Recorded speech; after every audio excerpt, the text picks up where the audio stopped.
उपमुख्यमंत्री अजित पवार यांच्या अपघाती मृत्यूला आज 1 महिना पूर्ण झालाय आणि त्यानिमित्ताने वेगवेगळे नेते आता सोशल मीडियावरती व्यक्त होत आहेत।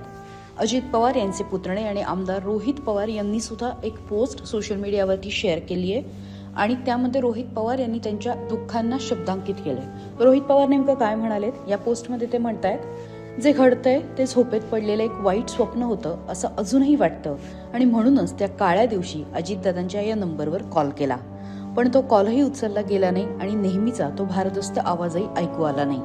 खूप वेदनादायी #अजितदादा पवार #जस्टिस फॉर अजितदादा। त्यामुळे रोहित पवार यांनी आपल्या भावना व्यक्त केलेल्या आहेत। त्यासोबत अजित पवारांचे दुसरे पुतणे युगेंद्र पवार यांनी सुद्धा सोशल मीडियावरती पोस्ट केली आहे। महत्त्वाच्या बातम्या आणि घडामोडी जाणून घेण्यासाठी सकाळला फॉलो करायला विसरू नका। महाराष्ट्रातील सर्व बातम्यांचे विश्वासार्ह व्यासपीठ